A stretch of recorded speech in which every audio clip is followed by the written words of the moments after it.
அனைவருக்கும் தினம் ஒரு தகவல் சார்பாக இனிய வணக்கங்கள். இன்றைக்கி நம்ம பார்க்க போகிற பதிவு மகாலய பட்சத்தில் நாம் செய்யக்கூடிய மிக எளிமையான ஒரு பரிகாரம். அதுவும் நம்ம வீட்டிலேயே செய்யக்கூடிய ரொம்ப ரொம்ப எளிமையான பரிகாரம். இந்த ஒரு பரிகாரம் நம்ம எதற்காக செய்கிறோன்னு கேட்டிங்கன்னா, முன்னோர்களுடைய எப்படிப்பட்ட ஒரு தோஷங்கள், பித்ரு தோஷமாக இருக்கட்டும், பித்ரு சாபங்களாக இருக்கட்டும், இல்லை வருத்தங்களாக இருக்கட்டும், எப்படிப்பட்ட விஷயமாக வேணாலும் இருக்கட்டுங்க, இது எல்லாமே போய் பரிபூர்ண ஆசீர்வாதம் கிடைக்கக்கூடிய இந்த மகாலய பட்சத்தில் நம்ம செய்யக்கூடிய ஒரு எளிமையான தாந்திரிக பரிகாரம். பதிவுக்குள்ளே போகிறதுக்கு முன்னாடி சேனலை சப்ஸ்கிரைப் பண்ணாமல் பார்த்துட்ருக்கோங்க, கண்டிப்பாக சப்ஸ்கிரைப் பண்ணிக்கோங்க. அப்போ தான் எங்களுடைய எல்லா பதிவுகளுமே உங்களுக்கு உடனுக்குடனே வரும். இப்போ பதிவை பார்க்கலாம். மகாலய பட்சமானது 18ஆம் தேதி தொடங்கி அக்டோபர் 2ஆம் தேதி வரைக்கும் இருக்குது. இந்த 15 நாட்கள் நம்ம வீட்டில் செய்யக்கூடிய விஷயங்கள், நம்ம தெரிந்தோ தெரியாமலோ நம்ம வீட்டில் செய்யவே கூடாத சில தவறுகள், இதனை பற்றின வீடியோ போட்டிருக்கோம்.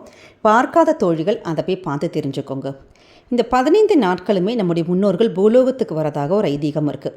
நம்ம இந்த 15 நாட்களில் முன்னோர்கள் நினச்சி ஒரு சின்னதான ஒரு விஷயம் நம்ம பண்ணால் கூட போதுங்க, நமக்கு அது பெரிய அளவில் பலன்களை கொடுக்கும். ஏன்னா நமக்கு இந்த ஒரு நாள், இந்த 15 நாள் கொடுத்துருக்கதே நம்ம குடும்பத்தில் எப்படிப்பட்ட சாபங்கள் இருந்தால் கூட நம்மளுக்கு அதை தீர்த்துக்கிறதுக்கான ஒரு நல்ல ஒரு வாய்ப்பாக நம்ம எடுத்துக்கலாம். நிறைய குடும்பத்தில் பித்ருதோஷத்தால் குடும்பத்தில் திருமண தடைகள் தாமதமாகிக்கிட்டே இருக்கும். நம்முடைய சேனலில் நிறைய சகோதரிகள் சொல்லியிருக்காங்க, திருமணத்திற்காக, கல்யாணம் ஆகிறதுக்காக, குழந்தை பிறப்புக்காக நிறைய பேர் கேட்டிருக்காங்க. அப்படிப்பட்டவங்க கூட நம்முடைய முன்னோர்கள், அதாவது நம்ம அம்மா அப்பா கூட உயிரோடு இருக்கலாம், ஆனால் நம்முடைய தாத்தா பாட்டிலாம் இருக்காங்க பார்த்தீங்களா, தாத்தா பாட்டி, அவர்களுக்கு முன்னாடி உள்ள முன்னோர்கள், அப்படி எல்லாம் எப்படிப்பட்ட நம்முடைய முன்னாடி உள்ள எல்லா அந்த வம்சவழி எல்லாம் நம்முடைய முன்னோர்கள் எல்லாருமே நீங்கள் நினச்சிட்டு இந்த ஒரு விஷயத்தை, இந்த பரிகாரத்தை நீங்கள் தாராளமாக வீட்டில் பண்ணலாம். இதற்கு எந்தவித நிபந்தனையும் கிடையாது. பெண்களுக்கான தீட்டு வீட்டு அந்த விளக்கு ஆனால் கூட பிரச்சனை இல்லை, ஏன்னா நம்ம பூஜை ரூம்லலாம் பண்ணவே போகிறதில்ல. அப்படிப்பட்ட ஒரு எளிமையான ரொம்ப சக்தி வாய்ந்த ஒரு பரிகாரம்.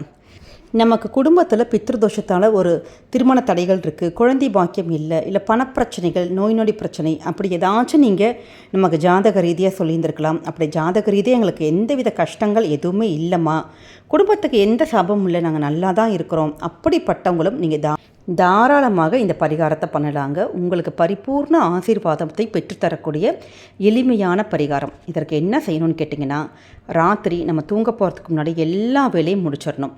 சமையல் அறையில் கண்டிப்பாக சுத்தமாக இருக்கணும். குறிப்பான அந்த அடுப்பு மேடை இருக்குது பார்த்தீங்களா, நம்ம ராத்திரி தூங்க போகிறதுக்கு முன்னாடி ஒரு 10 நிமிடம் ஆகும் நமக்கு அடுப்படை சுத்தம் பண்ணி க்ளீன் பண்ணிட்டு போகிறதுக்கு.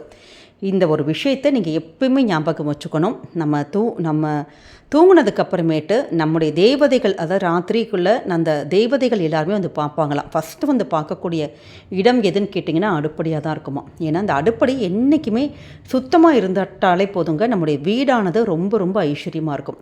அப்படிப்பட்ட அடுப்படியை நல்லா சுத்தம் படுத்திட்டு எச்சில் பாத்திரங்கள்லாம் நம்ம தேய்ச்சி வச்சு சமையலறையில் நீங்கள் என்ன பண்ணி கேட்டிங்கன்னா, உங்களுடைய சமையலறை அடுப்புக்கு வலது பக்கத்தில், அப்படி ஞாபகம் வச்சுக்கோங்க. ஸ்டவ் இருக்குன்னா ஸ்டவ்வோட வலது பக்கத்தில் ஒரே ஒரு செம்பு நல்ல சுத்தமான தண்ணீர் விட்டு நிரப்பிக்கணும். நிறைய பேருக்கு இந்த இடத்துல சந்தேகம் வரும், பித்தளை செம்பா இல்லை சில்வர் செம்பா இல்லை வேறு ஏதாச்சும் கண்ணாடி ஜாரா அப்படின்லாம் கேட்பீங்க. உங்கள் வீட்டில் என்ன குடிக்கிறதுக்கு செம்புன்னு வச்சுருக்கீங்களோ, செம்பாக இருக்கலாம், டம்ளராக இருக்கலாம், எது வேணாலும் இருக்கலாம். நம்ம குடிக்கிறதுக்குன்னு வச்சுருப்போம் பார்த்தீங்களா ஒரு செம்பு மாதிரி, அந்த ஒரு செம்பை நீங்கள் எடுத்துக்கோங்க. சுத்தமான குடிநீர் நம்ம நிரப்பிக்கணும். இதில் முக்கியமாக போட போகின்ற அந்த 2 பொருட்கள், 3 அரிசி. நீங்கள் நல்லா ஞாபகம் வச்சுக்கோங்க, 3 அரிசி போதும்.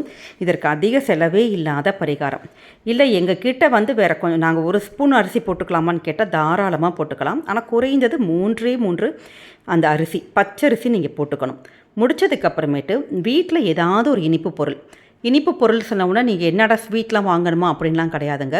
நம்ம வீட்டில் இருக்கிற நாட்டு சர்க்கரையாக இருக்கட்டும், இல்லாட்டி வெள்ளை சர்க்கரை, நம்ம காஃபி டீலாம் போடுறதுக்கு வெள்ளை சர்க்கரை வச்சுருப்போம் பார்த்தீங்களா, அந்த சாதாரண சர்க்கரை, அந்த சர்க்கரையே கொஞ்சோண்டு அந்த தண்ணிக்குள்ளே போட்டுருங்க.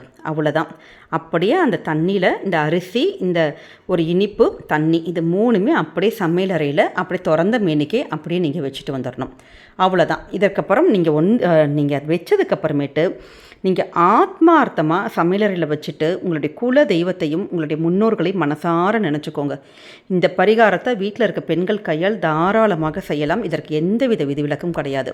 இப்போ எங்ககிட்ட நாங்கள் பெண்கள் கிடையாது, எங்கள் வீட்டில் ஆண்கள் மட்டும்தான் இருக்கோம். நாங்கள் வேலை விஷயமாக வெளியில் வந்திருக்கோம், வெளியூரில் இருக்கோம். இந்த பதிவை பார்க்குறோன்னு நீங்கள் தாராளமாக பண்ணலாம். எப்படிப்பட்டவங்கள ஒரு பேச்சுலராக இருந்தால் கூட எந்தவித பிரச்சனையும் கிடையாதுங்க. இந்த ஒரு விஷயத்தை நீங்கள் யார் வேணாலும் நம்ம பண்ணலாம். டெய்லி ராத்திரி தூங்க போகிறதுக்கு முன்னாடி இந்த ஒரு விஷயத்தை உங்களுடைய முன்னோர்களை நினச்சி இந்த செம்பு தண்ணீரை இப்படி சமையலறையில் வச்சுட்டு வந்தீங்கன்னு வச்சுக்கோங்களேன், உங்கள் வீட்டில் இருக்க எப்படிப்பட்ட கஷ்டங்கள் தோஷங்கள் எதுவாக இருந்தாலும் நிச்சயமாக இந்த மகாலய பட்சத்துக்குள்ளே சரியாயிருங்க. ஏன்னா இது ஒரு அசைக்க முடியாத ஒரு நம்பிக்கை. முன்னோர்களுடைய ஆசீர்வாதங்கள் பெறுவதற்கு நம்ம அவங்களுக்கு இப்படி ஒரு உணவு வைப்பதாக அர்த்தம். நிறைய பேர் வேலை நிமித்தமாக பகல்லாம் நிறைய பேருக்கு செய்ய முடியாது. இந்த காகத்துக்கு வைக்கிற வழிபாடாக இருக்கட்டும், இல்லை வேறு ஏதாவது வழிபாடுகள் அதெல்லாம் செய்ய முடியாத சூழலில் இருப்பாங்க. இல்லை நாங்கள் அது மாதிரிலாம் பண்ணிட்டோமா அப்படின்னு பண்ணாலும் பரவாயில்ல, ராத்திரி தூங்க போகிறதுக்கு முன்னாடி இந்த ஒரு சின்ன விஷயத்துக்கு ஒரு 2 நிமிஷம் போதும் நமக்கு செய்யறதுக்கு. செய்துட்டு உங்களுடைய மனசுக்குள்ளே இருக்க அந்த நீங்கள் நம்முடைய கஷ்டங்கள் இருக்க பார்த்தீங்களா, வீட்டோட பிரச்சனைகள், அதை சொல்லி ஆத்மார்த்தமாக நீங்கள் வேண்டிட்டு மட்டும் வாங்க. நிச்சயமாக உங்களுடைய முன்னோர்களுடைய ஆசீர்வாதம் கண்டிப்பாக உங்களுக்கு கிடைக்கும். உங்கள் வீட்டு பிரச்சனைகள் இந்த மகாலய பட்சத்துக்குள்ளே சரியாயிடும். ஏன்னா நம்முடைய பித்திருக்கள் பூலோகத்துக்கு வரப்போ நான் கண்டிப்பாக நம்முடைய வீட்டுக்கு அவங்களோட சொந்தங்களை தேடி எல்லாருடைய வீட்டுக்கும் வரதாக தான் ஒரு ஐதீகம் இருக்குது. அவங்கள நினச்சி நம்ம இந்த தண்ணீரை இப்போ ராத்திரியில் நம்ம வச்சுட்டு போகிறப்ப அவங்கள பார்த்தா கண்டிப்பாக நம்ம ரொம்ப ரொம்ப சந்தோஷப்பட்டு நமக்கான ஆசீர்வாதங்கள் அது பரிபூர்ணமாக வழங்குவாங்க. நமக்கே ஜாதக கட்டத்தில் பித்ரு சாபம் இருந்தால் கூட அந்த சாபத்திலிருந்து விடுபடுவதற்கு இந்த சாபத்தால் ஏற்படக்கூடிய தாக்கம் இருக்குது பார்த்திங்களா, இது எல்லாமே நமக்கு நிவர்த்தியாகி நமக்கு சரி பண்ணுறதுக்கான ஒரு எளிமையான ஒரு பரிகாரங்க. ரொம்ப ரொம்ப நமக்கு பார்க்குறதுக்கு ரொம்ப எளிமையாக இருக்கும். எப்பயுமே சொல்லியிருக்கோம், இந்த தண்ணீர் வைத்து செய்யக்கூடிய பரிகாரங்களுக்கு சக்தி அதிகம். அதுவும் இந்த பித்ருக்கின்ற காலத்தில் நம்ம பண்ணக்கூடிய இந்த ஒரு பரிகாரம் நிச்சயமாக உங்களுக்கு ரொம்ப ரொம்ப கை கொடுக்கும். இந்த ஒரு உடனே நிறைய பேருக்கு சந்தேகங்கள் வரும்.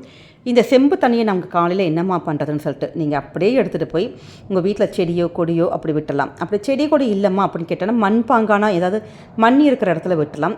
எங்ககிட்ட அப்படியும் இல்லைம்மா அப்படின்னு சொன்னீங்கன்னா நீங்கள் கிச்சன் சிங்கில் விட்டுடலாம். இவ்வளோதாங்க, ரொம்ப ரொம்ப எளிமையான பரிகாரம். ரொம்ப நம்பிக்கையோடு இந்த இதை செய்யுங்க. நிச்சயமாக முன்னோர்களுடைய ஆசீர்வாதத்தை பெற்று நீங்கள் உங்கள் குடும்பத்தில் நல்ல சுபிக்ஷங்களும் நல்ல சுப காரியங்களும் அடுத்தடுத்து நிகழ்வதை, நல்ல மாற்றங்கள் நடக்கிறத நீங்களே கண் முன்னாடி பார்க்கலாம்.